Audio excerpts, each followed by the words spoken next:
자, 우리 한번 또 옆에 분, 뒤에 분들 한번 보시면서 우리 마음을 담아서 사랑합니다, 감사합니다, 함께 예배드리게 돼서 축복합니다, 인사 나누시기를 바랍니다. 왼쪽을 더 좋아하시나 봐요. 왼쪽은 많고 오른쪽은 좀 비어있고 다음부터는 좀 밸런스를 맞춰주시면 감사하겠습니다.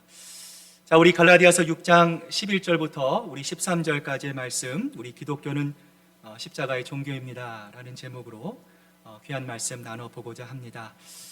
자, 이제 우리 갈라디아서의 마지막 부분까지 왔습니다. 앞으로 제가 이렇게 보니까 한 3번 정도 더 살펴보면 갈라디아서를 마무리할 것 같습니다. 학자들은 이 갈라디아서의 이 마무리를, 이 결론 부분을 다른 책보다 훨씬 더 중요하게 생각을 합니다. 왜냐하면 본론에서 다루었던 주제들을 이 결론이 잘 요약하고 있고요, 또 결론으로 잘 마무리하고 있어서 본문 전체를 바라보는, 또 갈라디아서 전체를 살펴볼 수 있는 중요한 열쇠가 된다고 보기 때문이에요. 결론에서 바울은 교회가 생명처럼 여기는 진리가 무엇인가를 살펴보기에 앞서서, 자, 오늘 본문 11절에서 이렇게 말합니다. 내 손으로 너희에게 이렇게 큰 글자로 쓴 것을 보라. 바울은 눈이 별로 좋지 않았던 것 같습니다. 그래서 어떤 학자들은 이 바울이 평생 이 눈이 짓무르는 이 안질로 고생했다 말하기도 합니다. 실제로 갈라디아서 4장 15절을 보면요, 너희가 할 수만 있었더라면 너희의 눈이라도 빼어 나에게 주었으리라 말하는 것으로 보아 아마도 바울이 눈이 또 시력이 약하다는 것을 알고 있는 이 갈라디아 성도들의 마음을 바울이 그렇게 표현한 것이 아닌가 싶습니다. 그래서 바울은 종종 자신이 불러주면 자신의 말을 다른 사람들이 대필해서 적는 방식으로 이 서신서들을 기록했어요. 자, 그런데 오늘 본문을 보시면 내 손으로 너희에게 이렇게 큰 글자로 쓴 것을 보라. 이번에는 바울이 대필의 방법을 쓰지 않고 자기가 직접, 그것도 큰 글자로 쓰고 있다라고 말합니다. 자, 이처럼 바울이 큰 글자로 쓰고 있는 이유는 과연 무엇일까요? 이유는 간단합니다. 바울이 선포하고자 하는 이 내용이 너무나 중요하기 때문에 그래요. 정말로 강조하고 싶기 때문에 바울은 자신의 육체의 연약함에도 불구하고 자신이 직접 큰 글자로 갈라디아 교인들에게 쓰고 있다 말하고 있습니다. 자, 그렇다면 오늘 바울이 마지막 결론에서 굳이 강조하고 있는 기독교의 핵심, 교회의 가장 중요한 요소는 과연 무엇일까요? 오늘 그 2가지 요소를 함께 살펴보고자 하는데요, 먼저 한번 따라해 보시길 바랍니다. 기독교는 외적 종교가 아니라 내적 종교입니다. 여러분, 기독교가 어떤 종교라고요? 내적인 종교. 자, 우리 기독교는 그러면 외면을 강조할까요? 우리의 내면을 강조할까요? 자신 없어 하지 마시고요. 자, 큰 소리로 한번 해보세요. 자, 우리의 외면을 강조합니까? 내면을 강조합니까? 맞습니다. 여러분, 율법을 통해서 우리의 겉모습만을, 우리의 행위만을 바꾸는 종교가 여러분 기독교가 아닙니다. 다시 말하면 우리 기독교는 예배를 통해서 살아계신 하나님을 만나죠. 하나님을 인격적으로 만납니다. 이런 하나님과의 만남을 통해서 내 속사람을, 내 중심을 송두리째 변화시키는 내면적인 종교로 하나님을 만나는 종교가 바로 우리 기독교예요. 자, 그런데 그럼에도 불구하고 하나님을 우리의 내면으로, 하나님을 우리의 마음으로 만나기보다는 여러분 어떻습니까? 사람들은요, 자꾸만 보이는 것으로 이 하나님과의 만남을 대체하려고 합니다. 제가 이번 한국을 방문했을 때 저희 집이 아현동이에요. 아현동 바로 옆에 마포가 있습니다. 그 마포에 있는 러시아 정교회라는 것이 있어요. 굉장히 유명합니다. 한국에 있는 몇 안 되는 가장 대표적인 종교회 중에 하나예요. 자, 이 종교회를 들어가 보니까 원형으로 둥그렇게 되어 있습니다. 예배당 사면에 온통 아이콘이에요. 자, 이 아이콘이라는 게 뭐냐면 천주교의 성인들의 이 모습이에요. 이 그림입니다. 자, 이 성인들의 모습으로 온 교회가 도배가 되어 있어요. 자, 그것을 향해서 종교의 사람들이 절을 하기도 하고 또 기도를 하기도 하고 또 경배를 합니다. 정말 사방을 둘러보니까 위도 아래도 다 아이콘들로 둘러싸여져 있는 예배당입니다. 그런데 여러분 이 그림을 보세요. 색깔이 화려합니까? 침침합니까? 예, 색깔이 굉장히 화려해요. 예, 아이콘에 사용되어 있는 색깔들이 굉장히 원색이고요. 굉장히 강렬하고 진할 뿐만 아니라 이것이 사람들에게 굉장히 영향력이 있더라는 거예요. 여러분, 이처럼 사람은 어쩔 수 없어요. 보이는 것에 영향을 받습니다. 자꾸만 보이는 것에 집착을 합니다. 눈에 보이는 것들은 그러나 우리의 영혼에 그래서 직접적이고 강력한 영향을 미치게 되고요. 때로는 그 눈에 보이는 것으로 인해서 종교적인 감흥을 불러일으킬 수도 있어요. 그런데 문제는 무엇입니까? 이러한 것들이 다 하나님의 말씀과는 상관이 없는 것이라는 거예요. 이처럼 외형적인 것, 외적인 것, 형식적인 것들은 하나님의 말씀이 자연스럽게 우러나오는 성경의 신학을 따르는 것이 아니에요. 인간이 만든 인간의 신학, 세상의 신학을 따르게 해요. 그래서 그냥 인간이 그린 그림입니다. 인간이 만든 조각품이에요. 그것에 절을 하고 그것에 특별한 의미를 부여함으로 진정한 믿음으로부터 멀어지게 하는 것이죠. 자, 그렇다면 이러한 외적인 종교, 형식적인 종교의 특징은 과연 무엇일까요? 오늘 그 두 가지를 함께 살펴보고자 하는데요. 자, 외적 형식적 종교의 첫 번째 특징은 무엇입니까? 한번 따라해 보시기 바랍니다. 종교적인 외식에 빠지게 됩니다. 우리도 모르는 사이에 종교적인 외식에 빠지게 돼요. 오늘 본문 12절은요, 무릇 육체의 모양을 내려 하는 자들이라고 말합니다.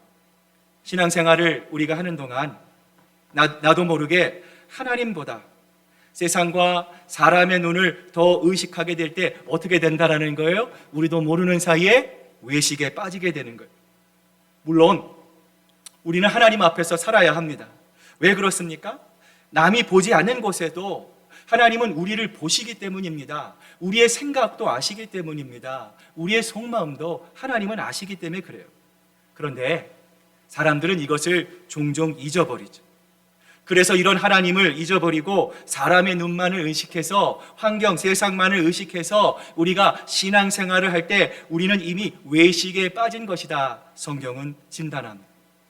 이러한 우리의 연약함을 누구보다 잘 알고 있었던 예수님은 산상수훈인 마태복음 6장 1절에서 이렇게 말씀하시죠. 사람에게 보이려고 그들 앞에서 너의 의를 행하지 않도록 주의하라.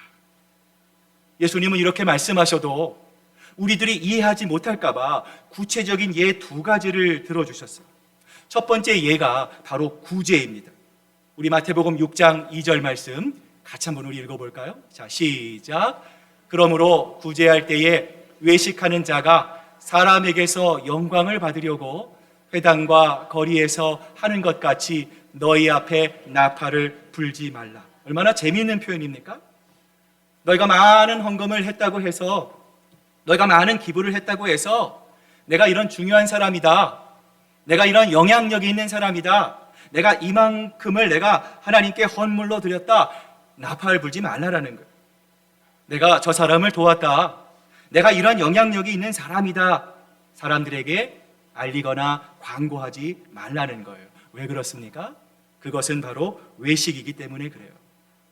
자, 이 외식하는 사람들에게 주님이 오늘 이렇게 말씀하시는 거예요. 너희는 이미 상을 받았다. 너희가 드린 헌금을 사람들은 받았을지 모르지만 나는 너희의 그런 헌금을 받지 않겠노라. 나와는 아무런 상관이 없다.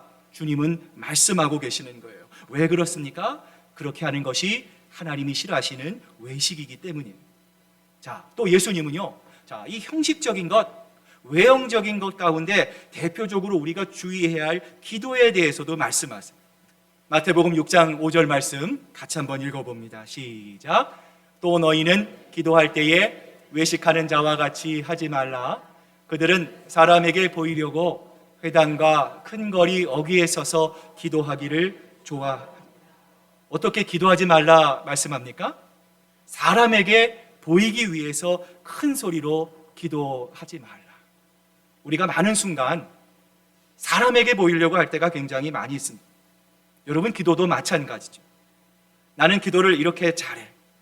나는 신앙이 이렇게 오래됐어. 나는 정말 기도가 능력이 있어. 정말 기도를 잘하는 것 같아. 내가 이런 사람이라는 것을 다른 사람에게 알리지 말라라는 것이죠. 오히려 하나님은 우리에게 뭐라고 말씀하십니까? 마태복음 6장 6절을 보면 너는 기도할 때에 내 골방에 들어가 문을 닫고 은밀한 중에 계신 내 아버지께 기도하라. 어떻게 기도하라는 거예요? 은밀한 중에 계시는 하나님께만 너희의 마음을 쏟아놓으라 말씀합니다. 사랑하는 여러분, 우리의 기도 생활은 어떻습니까? 우리가 진정으로 기도합니까? 일주일에 단 몇 시간이라도 골방에 들어가서 하나님과 대화하는 시간을 여러분 가지고 있습니까? 그 교제 가운데 내 마음에 있는 작은 죄라도 하나님 앞에 다 회개하고 하나님 앞에 다 토해놓고 주님 앞에 나를 낮추는 겸손의 시간, 그 시간을 여러분 정기적으로 갖고 있습니까? 나를 변화시키기 위해서 하나님과 깊이 교제하는, 하나님과 만나는 시간, 그 기도의 시간을 여러분은 가지고 계십니까? 저는 예배를 사모하는 그리스도인이라면 주일의 전날인 토요일을 잘 보내야 된다라는 생각을 가지고 있습니다.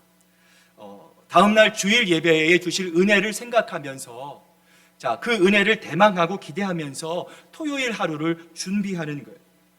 그래서 가능하면 토요일에는 일찍 잠자리에 드시는 것을 권면합니다.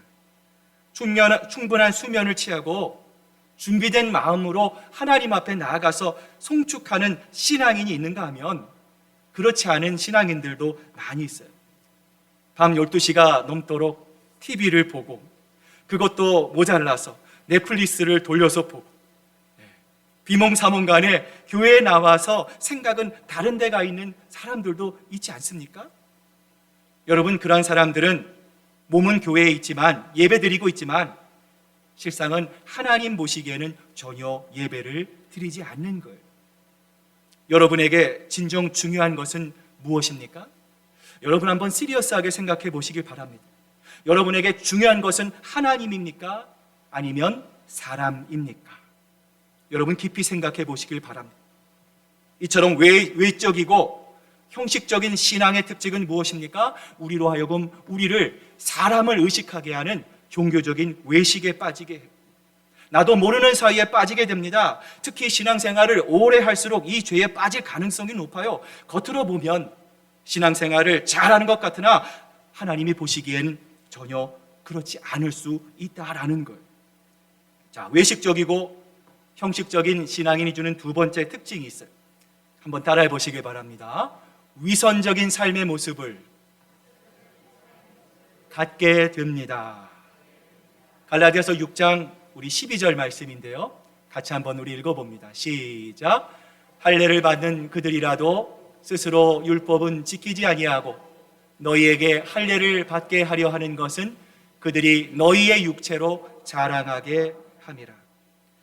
여러분, 요즘 드라마를 보시거나 아까 말씀드린 넷플릭스를 보시거나 또 영화를 보시면 여러분 거기 기독교인들이 등장합니다. 여러분 보실 때 여러분 솔직하게요, 드라마나 영화에서 그려지는 그리스도인의 이미지가 어떻든가요? 어떻습니까? 어떠세요?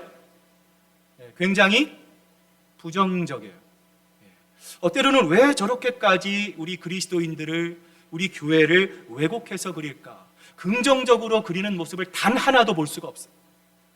여러분, 그게 세상이 우리 그리스도인들을 바라보는 시각입니다. 오늘날 기독교가, 우리 그리스도인들이 세상에서 이러한 왜곡된 모습을 가지고 있는 가장 큰 이유는 무엇입니까? 그것은 바로 우리들의 위선 때문이에요. 교회 생활에는 문제가 없어요. 출석도 잘합니다. 예배도 잘 드립니다. 찬송도 잘 드립니다. 교회 안에서는 모든 것이 다 완벽합니다. 그런데 문제는 뭐예요? 교회 밖에서 일어납니다. 하나님을 믿지 않는 사람들과의 관계, 세상에서 살아갈 때도 우리가 정말 예수 그리스도의 향기를 뿜고 있느냐라는 거예요. 정말 우리가 세상에 그리스도의 소금으로서 세상에 그리스도의 맛을 내면서 살아가고 있지 않느냐라는 거예요.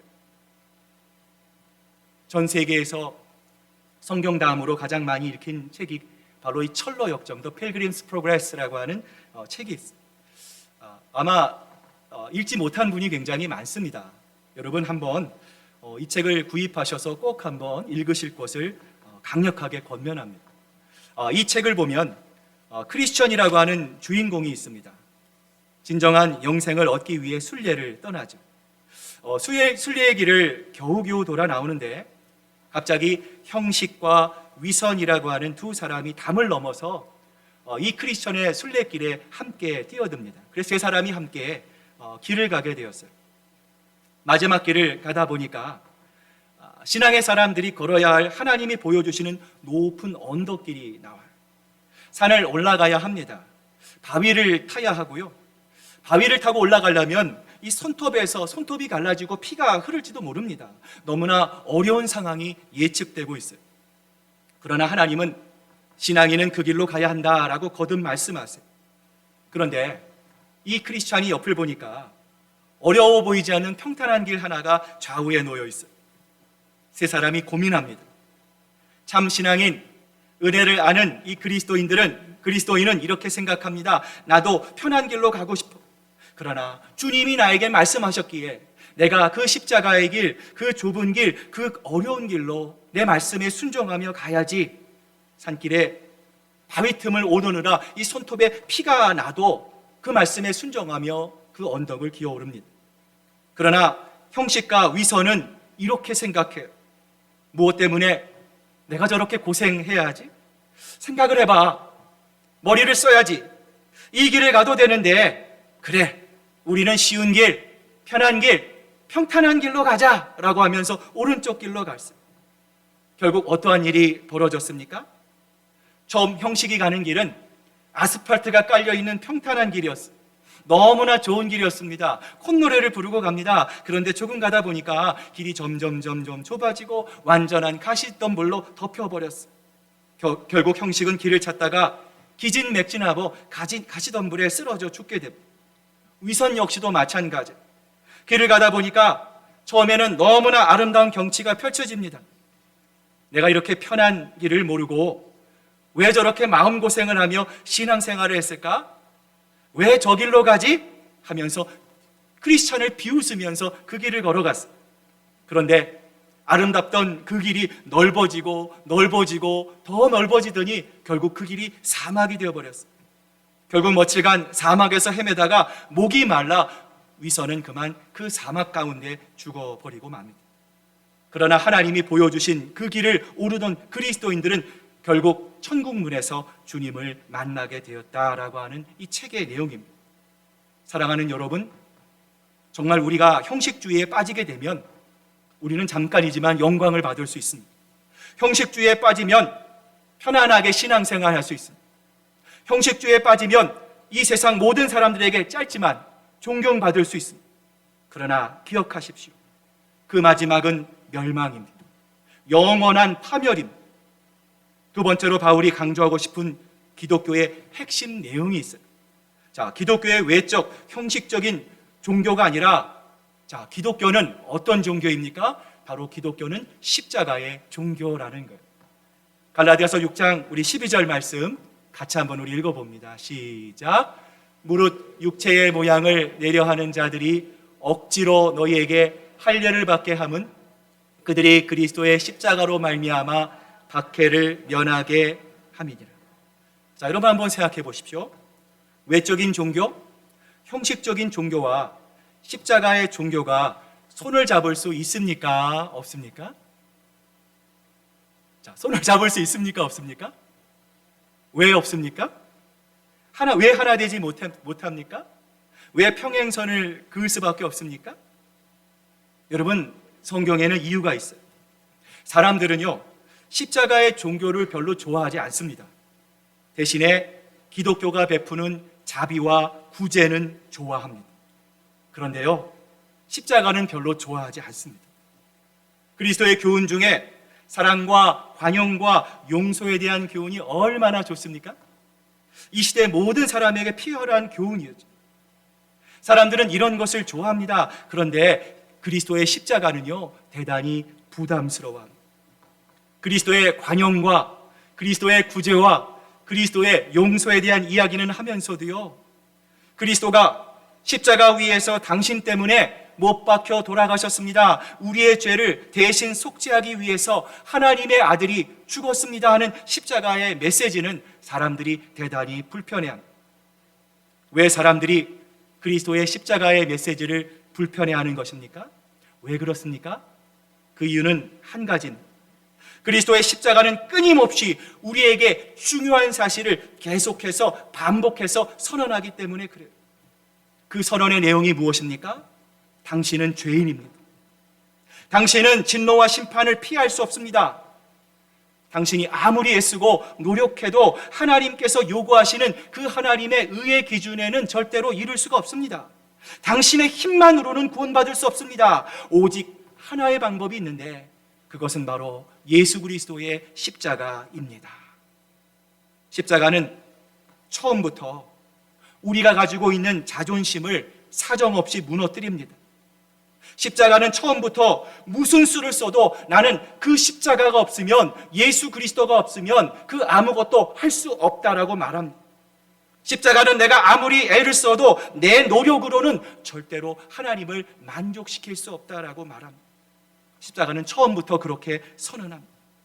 사랑하는 여러분, 이 관문을 넘어서야 우리는 예수 그리스도에게 더 가까이 갈 수 있습니다. 내가 자존심이 강한 사람은 십자가 앞에 나오기가 어렵습니다. 내가 이 세상에서 자긍심이 많고 내가 이 세상에서 자랑이 많은 사람이 어떻게 하나님 앞에 두 손 두 팔 들고 하나님 나를 긍휼을 베풀어 주시옵소서, 자비를 베풀어 주시옵소서, 우리가 어떻게 하나님 앞에 나올 수 있겠습니까? 다른 사람보다 똑똑하다 생각하는 사람, 다른 사람보다 칭찬을 많이 듣는 사람, 다른 사람보다 존경받는 사람, 지위가 높은 사람은 하나님 앞에 나와서 하나님 살려주십시오, 하나님 도와주십시오, 하나님 나에게 긍휼을 베풀어 주십시오, 주님밖에 나를 도와주실 분이 없습니다, 이렇게 하나님 앞에 고백하는 것이 어렵다라는 거예요. 여러분, 그러므로 우리의 신앙은 무엇입니까? 우리의 신앙이 연수가 깊어질수록, 우리의 직분이 높아질수록, 하나님을 알아가면 알아갈수록 내 안에 나는 없어지고 내 안에 예수 그리스도만 가득 찰 수 있어야 하는 거예요. 사랑하는 여러분, 그것이 바로 주님께서 우리에게 주신 십자가의 복음입니다. 이 세상 사람들 아무것도 할 수 없는 일입니다. 그러나 하나님께서는 우리에게 은혜를 주시고 나에게까지 와서 내가 그 십자가를 바라보고 그 십자가를 앙망하며 그 십자가의 길을 걸어갈 수 있도록 아멘으로 받아들이기 위한 그 십자가의 고귀한 복음을 하나님께서는 우리 마음속에 새겨주셨습니다. 사랑하는 여러분, 오늘 우리가 걸어가야 할 길은 바로 세상이 정한 길이 아니라, 사람의 유익을 위한 길이 아니라 바로 하나님을 위한 길임을 기억하시기를 바랍니다. 그 길을 향해 온 교회가 함께 한 마음으로 한 걸음 한 걸음 걸어가는, 우리의 겉모습이 아닌 내 중심을 보시는 하나님을 기뻐하고 그 주님만을 앙망하며 그 주님을 향해 나아가는 저와 여러분 되시기를 주님의 이름으로 축복합니다. 오늘 시간 우리 한번 같이 기도했으면 좋겠습니다. 오늘 시간 여러분 가지고 나오신 기도의 제목을 또 붙들고 함께 기도하기를 원합니다.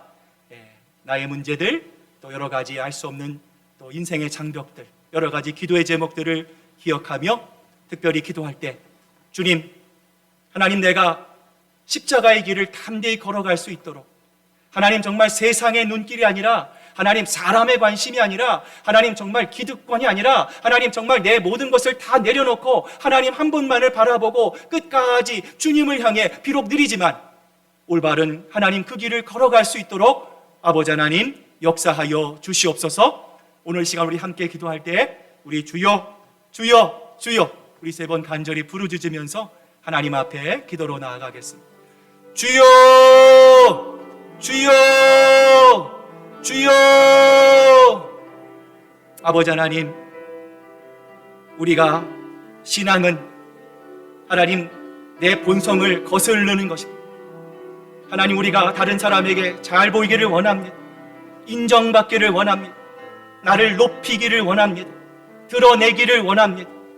아버지 하나님, 그러나 하나님, 우리의 이러한 모습으로 하나님께 돌아가야 할 영광을 우리가 가로채지 않기를 원합니다. 하나님, 주님만을 100% 찬양합니다. 하나님께 돌아가야 할 영광을 100% 드립니다. 주님, 우리의 마음을 주장하여 주시옵소서. 하나님, 다른 사람들이 볼 수 없는 하나님, 내 내면과 중심을 보시는 하나님을 기억합니다. 주님, 그러한 마음으로, 십자가를 바라보는 마음으로, 섬기는 마음으로, 겸손한 마음으로 주님을 섬깁니다. 주님, 구제하고 나타내고 드러내는 것, 아버지 하나님, 그것보다 아버지 하나님, 더 하나님께서 우리에게 원하시는 정말 아버지 하나님, 서로를 돌아보고 아버지 하나님, 정말 예배의 자리를 소중히 여기고 주여, 은밀한 중에 보시는 하나님, 골방에서 하나님 앞에 기도하고 하나님, 내 마음의 중심이 되시는 하나님께만 아버지 기도하며 나아가는 아버지, 정말 하나님 보시기에 아름다운 저희들 될 수 있도록 도와주시옵소서. 우리는 자라나는 과정입니다. 주님께서 하나님, 이러한 우리를 책망하지 않으시고 사랑의 마음으로 지켜보십니다. 아버지, 그 주님의 마음을 기억하고 아버지, 더 은혜의 자리, 예배의 자리, 기도의 자리, 아버지, 무엇보다 하나님을 기쁘시게 하는 아버지 귀한 일들을 통해 더 하나님을 향해 가까이 나아가는 저희들 모두가 될 수 있도록 아버지 하나님 역사하여 주시옵소서. 아버지 하나님 붙잡아 주시옵소서. 하나님 아버지, 감사합니다. 아버지, 우리의 마음은 하나님 드러나기를 원합니다. 인정받기를 원합니다. 아버지, 그러나 주님께서는 이러한 우리의 마음을 기억하십니다. 주님, 신앙은 세상을 거스르는 것입니다. 내 본성을 거스리는 것입니다. 아버지 하나님, 우리가 내 마음을 주장하시는 하나님을 바라보고 오늘도 우리를 사랑의 눈으로 지켜보시는 하나님의 은혜를 기억하고 주님, 십자가는 나 대신 누가 져주는 것이 아닙니다. 누군가는 져야 하는 것입니다. 주님, 그렇다면 주님, 그 십자가를 오늘 우리가 먼저 지기를 원합니다. 내가 먼저 그 십자가를 바라보고 아버지 하나님, 나와 함께 져주시는, 동행하시는 신실하신 하나님, 나와 함께 하시는 하나님의 은혜를 십자가를 지는 그 아름다운 과정을 통해 경험하고 체험하는 귀하고 복된 저희들 모두가 될 수 있도록 주님 역강 받아 주시옵소서. 감사드리며 예수님의 이름으로 기도드립니다. 아멘.